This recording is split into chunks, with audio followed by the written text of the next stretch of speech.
Tonight, we're in the new Terminal 2 at Heathrow Airport, which opens next week. Welcome to Question Time. Good evening to you at home, to our audience here who are putting the questions to the panel, who don't know them, of course, until they hear them. On our panel, the Conservative Universities and Sciences Minister, David Willetts, Labour's Shadow Scottish Secretary, Margaret Curran, one of UKIP's newly elected MEPs, Louise Bours, the journalist, television presenter, former editor of The Mirror and the News of the World, Piers Morgan, and the man described as football's philosopher king, Joey Barton.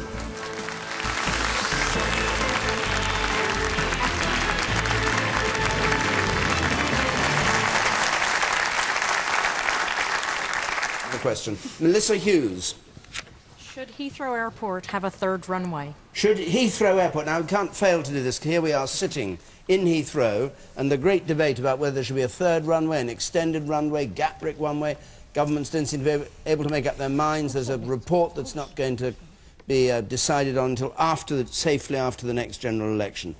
Joey Barton, without bringing in four girls, what's your view? I'm never going to live that down, am I? No, you are. I just added to the repertoire.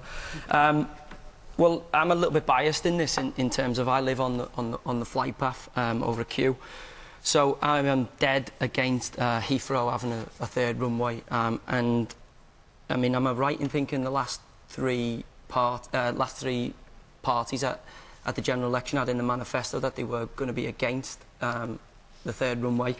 I mean, from what little I've seen about it, or what little I know about it, I've seen the Gatwick proposal, the Heathwick proposal. You know, travel on the tube and seeing that Gatwick or wanting to expand. You know, as somebody who lives on the flight path, I'm dead set against it. I'm surmising most of the people who live in and around Heathrow don't want the extra traffic, don't want the extra pollution. I mean, unless... So somebody else should have it. It's a NIMBY argument. Gatwick, I mean, you know, they were talking about making this Heathwick and making it a terminal and putting the high-speed... But people live around Gatwick too, and they have houses and homes, and there's noise. Yeah, but they seem to want it. I mean, has anyone done any research to find out whether they want it? I mean, I know Heathrow people, or certainly people in this region, are against it. I mean, what I don't understand is why the other parties on the manifesto were against it, and what's changed, you know, have we got silent planes, is there less pollution? What's changed now to the next election? The one up there in the second row from the back. I think they should have a third runway. It was more economical than HS2.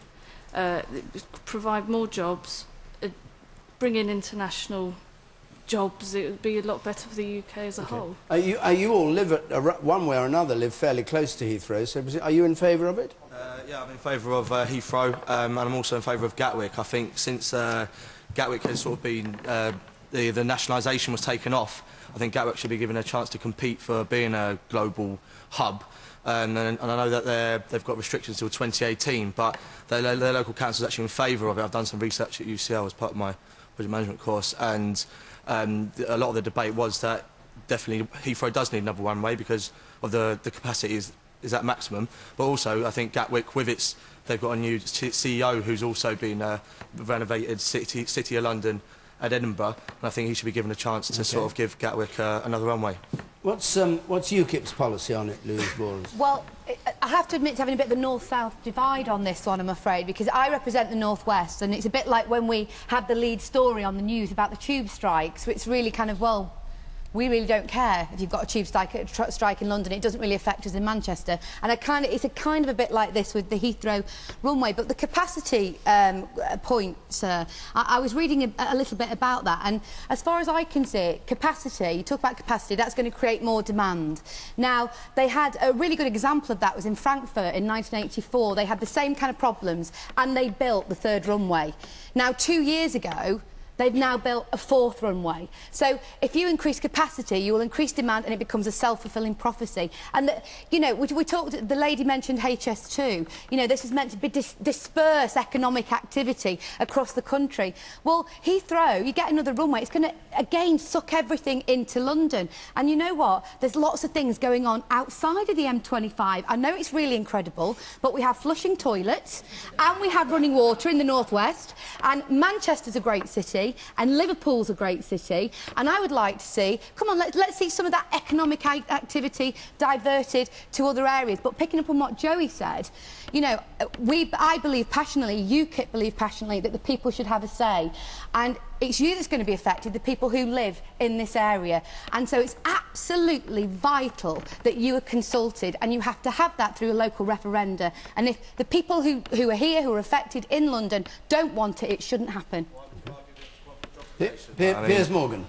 Job creation where? You know what? All over the country. This seems to me a classic British debate that we're now having, which is we're finding endless excuses not to do something which I think is absolutely, overwhelmingly in our interest to do.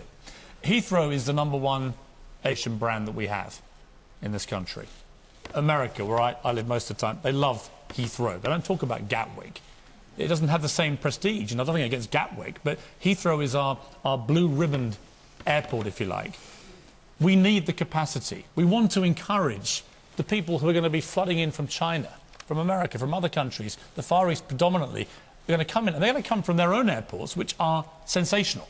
You know, I've been to Shanghai, I've been to many parts of the Far East and the Middle East. Their airports are way ahead of most of ours. However, go to Terminal 5 here at Heathrow. A fantastic terminal. Recently voted one of the best terminals in the world. I've used it all the time. It's tremendous. This terminal here, Terminal 2, about to open, is modelled on Terminal 5. It looks fantastic. We should be proud of this. And we should say, right, we have something special here. We are redeveloping Heathrow to become a genuinely world-class airport. Let's give them a third runway. Let's become not just one of the best airports in the world, let's become the best. And let's not be British about it and say, oh, it's noisy. Oh, the traffic's going to be bad. Oh, the pollution. Joey? Piers. Let's be the best. Well, Piers, you know, if you travel in Heathrow or in and I live under the path too. It will go over my head. But you lived in New York. Yeah. Well, at the moment, I'm back here for reasons which are slightly beyond my control. But, I mean, the point is I have a house that's going to be on the flight path too. That's not the point. I mean, the 747, so you know, when it was introduced, was the noisiest aircraft in the world. It's now one of the quietest. Right? You've got to work out these planes are getting quieter. What do you mean by quietest? Because we were listening planes are getting quieter, Joey. Yeah, but not that quiet. Technology will mean they will continue to get quieter. Do not let noise and pollution and traffic stop us building a world-class airport that makes us see. Well, you know what? Build another one in Manchester and Birmingham and anywhere else you want to build one. I don't see you begging to do it. All right. And one in... let these people decide. All right, and one in Glasgow, Margaret Curran. And I, of course, have to tell you how wonderful Glasgow is. Yeah, but you don't have to do that. Fantastic. Build one in Glasgow! Build one everywhere! Yes. Of course. What the trick in this and the difficulty in this is you have to balance out economic development, and I think Piers has made that argument very strongly. You can't always roll things out because a certain group of people don't want them, but we also, as a country and across the globe, have to take account of aviation emissions too. That is a challenge. So I think it's right, believe it or not, what the government have done through the Davis Commission. It is the proper way to come to this conclusion is to look at evidence-led policy, where we look at the different arguments and you try to come to a conclusion that allows you, hopefully, to look at noise pollution and such like, but also look if we can do something about CO2 emissions. But I wouldn't want to be in a position where we're undercutting developments in the South East, and that's not an argument against developments elsewhere in the rest of the country. Okay. Because I do think point-to-point air travel and our airports across Scotland and Britain are equally important. David Willits, if you can answer very briefly, because I want to get in one more question before we end. But of course, this is absolutely a political challenge. We've got Joey giving one sort of passionate arguments and Piers giving the opposite argument equally passionately. And that's why I do think having an outside independent expert, Howard Davies, who is looking through the options, is going to assess all these arguments we're hearing about noise or pollution or global hubs. It's best to give him the objective analysis and look forward to his report. That's the only way we're ever going to resolve this. I live on the flight path. It's noisy, mate. It is. Maybe they'll get quieter, but it is noisy. Anyone who lives on it will testify to it. You hear them going over. The thing that strikes me about it is the expanding Gatwick theory, you know, and you can, they were talking about putting a 15-minute or 20-minute high-speed link between the two, so then Gatwick it essentially becomes Heathwick. But Joey, and you Gatwick have is not Gatwick in, as a Gatwick's terminal. not in London. London is our capital city. But it should be the pride of the country, and it should be the one that we work hardest to make the best. I'm going to bow to Louise Bours that not everybody is obsessed by where the Heathrow has its extra runway, because not everybody lives here. I'm going to take a question, if we can just do it in a few minutes, from Robert Benjamin, please.